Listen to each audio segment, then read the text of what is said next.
Ashama akkam jirtu hordoftoota Kuyyuu Miidiyaa alaamanni sa'a namni nagaya eeyyeen egaa akkuma qophii keenya yeroo kaanii har'as waan haaraa isiniif qabannee dhufneerra hamma dhuma qophii keenyaatti nu faana ta'aa isiniin jenna. Kuyyuu Miidiyaan har'aa waa mara jetti. Eeyyee namichi kennaa addaa fi mul'ata addunyaa furmaata ta'u waliin Itoophiyaa keessaa biqile. Ifa barii barraaqaa ta'ee akka urjii ganamaatti as bahee addunyaa raajeffachiise. Dhuguma abbichuu jedhee waame lammiin isaa. Dr. Abiyyiin Itoophiyaa fi Itoophiyaanotaaf kennaa addaa fi waa mara. Waa mara gaafa jennu nageenya mirkaneessuuf Itoophiyaaf lubbuu koo taanaan illee nan kenna jedhe. Itoophiyaa duroomte dhaloota dhaalchisuuf badhaadhina jedhee falaasama addaan as ba'e. Yaa hordoftoota keenya kabajamoo waa marri keenya har'aa bu'aa Dr. Abiyyi Ahmed gama nageenyaa fi tumsa misooma Itoophiyaa irratti xiyyeeffatti. Nageenyi biyya tokkoof, maatii tokkoof, addunyaaf waa dursi kennamuufii qabudha.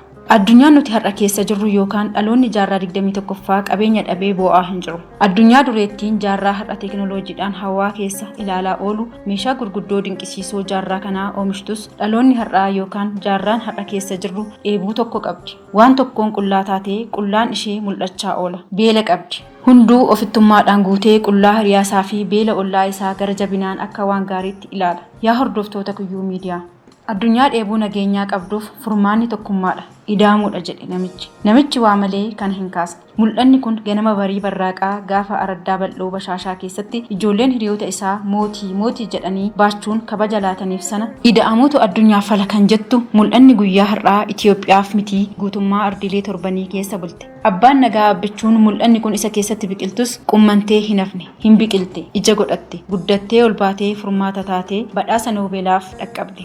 Nageenya jedhee jalqabee araaramuu faarsee haaloo jibbee inni kaleessaa darbeera. Nuti warra fuula duratti tarkaanfatudha jedhe. Warri kun isaaniif hin galles hin dhimne.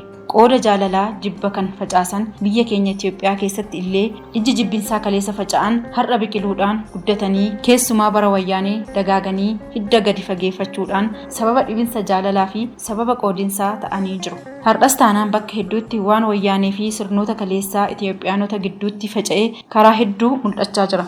Hunda nagaatu dursa kan jedhu Dr. Abiyyiin hammeenyaan deebisuu kan jedhutti hin amanu. Hundaa ol nageenya biyya isaa, eenyummaa biyyaa, kabaja lammiilee isaa gaaffii keessa kan gashuu irratti eenyu duukaa walii galtee addaa hin mallatteessu, waliis hin galu. Kanaaf araarama tokko malee TPLF'n daaraa godhe. Itoophiyaanota wal faana hiriirsise. Birmadummaa biyyaatti kan duulan keessaa fi alaa kan harka wal qabatan hidda isaanii ciccire. Ameerikaan waa hedduu yaaltee munaagi hedduu munaagde. Warra seenaadhaan biyya keenyaaf diina ta'an hunda deeggartee Itoophiyaanota gidduutti jibba sanyummaa facaaste. Dr. Abiyyiin kana injifate. Kanatu akka addunyaatti isa raajeffachiise. Sababa nageenyaa ta'ee hunduu hoo abbichuu jedhee gaafa Itoophiyaa fi Eritiraan araaraman ajaa'ib jedhee hunduu lafaa ka'ee waaqaa gaditti gadi jedhee kabaja laateef. Eeyyee haa ta'utii ammas nageenya booressuuf diinonni seenaan biyya keenyaaf diina ta'an Itoophiyaanota amantaan mankaraarsummaa amantaan adda qooduu gubbaa fi gadi jechaa oolu. Halkanii guyyaa daandii badinsaaf ajandaa badinsaan namoota siyaasaa keenyaaf